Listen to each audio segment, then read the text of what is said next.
नमस्कार, मी प्रीती. आवाज इंडिया मराठीमध्ये आपल्या सर्वांचं स्वागत आहे. तर नजर टाकूया आजच्या टॉप 10 महत्त्वाच्या घडामोडींवर. उद्या गणेश विसर्जन आहे. त्याआधी मुंबई पोलिसांना आज एक धमकीचा मेसेज मिळाला आहे. अनंत चतुर्दशीपूर्वी बॉम्बस्फोट होणार असल्याचं या धमकीच्या मेसेजमध्ये म्हटलं आहे. वाहतूक पोलिसांच्या व्हॉट्सअप नंबरवर हा धमकीचा मेसेज प्राप्त झाला आहे. या संदेशात 34 वाहनांमध्ये बॉम्ब ठेवण्यात आल्याचा दावा करण्यात आला असून 400 किलो RDX मुळे 1 कोटी लोक मृत्युमुखी पडतील असे म्हटले आहे. लष्कर-ए-जिहादी या संघटनेतर्फे 14 पाकिस्तानी दहशतवादी भारतात घुसल्याचा उल्लेख करण्यात आला आहे. पोलिसांनी सुरक्षा उपाययोजना अधिक कडक केल्या असून मुंबई पोलीस अलर्ट मोडवर आहेत. अजित पवार महिला IPS अधिकाऱ्याला धमकावत असल्याचा आरोप करण्यात येत आहे.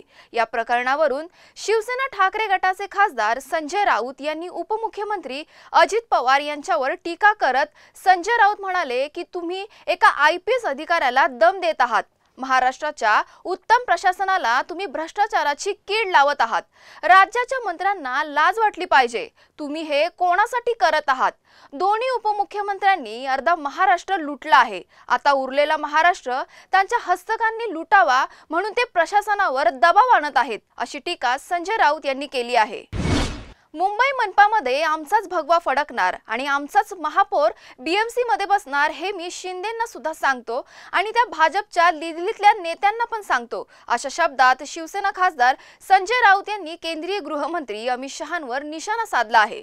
अमित शहा यांनी मुंबईत भाजपचाच महापौर होणार असल्याचं वक्तव्य केल्यानंतर संजय राऊत यांनी जोरदार टीका केली आहे. अनेक वर्षांपासून प्रलंबित असलेल्या अनुकंपा तत्वावरील रखडलेल्या जागा भरण्याचा राज्य सरकारने निर्णय घेतला आहे. राज्यामध्ये राज्यभरातील जवळपास 9,658 जागा आहेत. या सर्व जागा 15 सप्टेंबर पर्यंत भरल्या जाणार आहेत. चतुर्थ श्रेणीतील भरती ही खाजगी कंत्राटदाराकडून केली जाते. परिणामी प्रतीक्षेत असलेल्या सुमारे 10,000 उमेदवारांचे स्वप्न लवकरच पूर्ण होणार आहे. ज्यातील शासकीय आणि निमशासकीय संस्थांमध्ये कार्यरत असलेल्या कर्मचाऱ्यांचे सेवेत असताना निधन झाल्यास त्यांच्या कुटुंबातील पात्र वारसाला त्या विभागात नोकरी देण्याची तरतूद अनुकंपा धोरणात आहे.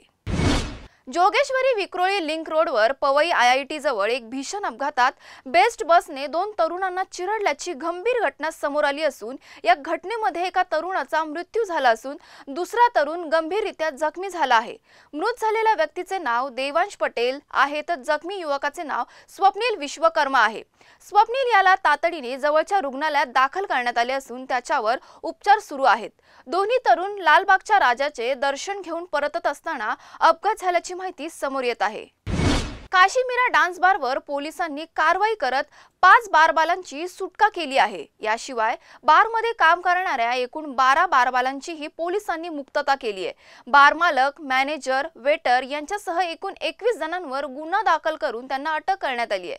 बार माफियाने पोलिसांच्या नजरेआड करण्यासाठी बारच्या 2 गुप्त कॅव्हिटी तयार केल्या होत्या. या कॅव्हिटीमध्ये मुलींना लपवून ठेवले जात होते.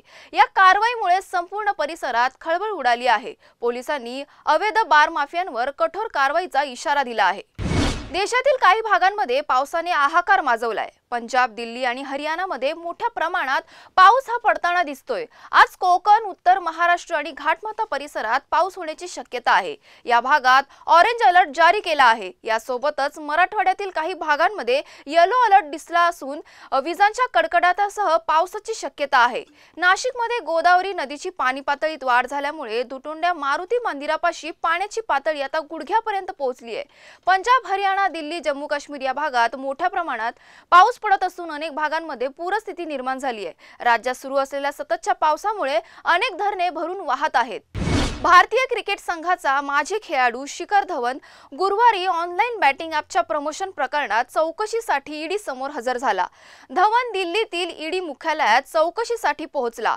ईडीने त्याला नोटीस पाठवून अधिकाऱ्यांसमोर हजर राहण्यास सांगितले. धवनची 8 तास चौकशी करण्यात आली. ईडीने या प्रकरणात सुरेश रैना, हरभजन सिंग आणि युवराज सिंग यांची आधीच चौकशी केली आहे. 15 जुलै रोजी मुंबईतील BKC येथे टेस्लाचं शोरूम लॉन्च करण्यात आलं होतं। यानंतर आजपासून टेस्लाची गाडी वितरित करण्याची प्रक्रिया कंपनीकडून सुरू करण्यात आली आहे। देशातील टेस्लाची पहिली कार महाराष्ट्राचे परिवहन मंत्री प्रताप सरनाईक यांनी खरेदी केली आहे। दरम्यान देशातील टेस्लाची पहिली गाडी मीच खरेदी करणार असा निर्धार प्रताप सरनाईकांनी व्यक्त केला होता। भारतातील सर्वात पहिली टेस्ला कार मला विकत घेता आली याचा मला अभिमान आहे असं प्रताप सरनाईक यांनी म्हटलं आहे। दरवर्षी विसर्जनासाठी वापरला जाणारा तराफा यंदा वापरला जाणार नसून यंदा मोटाराइज्ड तराफा वापरला जाणार आहे। गुजरातमधून हा तराफा यंदा बनवून घेण्यात आला असून तो 360 अंशात फिरतो। तसेच विसर्जनाच्या वेळी या तराफ्याच्या चाहू बाजूंना असणाऱ्या स्प्रिंकलर्सच्या माध्यमातून पाण्याचे फवारे उडतानाही वापरायला मिळणार आहेत। अशाच महत्त्वाच्या बातम्या बघण्यासाठी पाहत रहा आवाज इंडिया मराठी।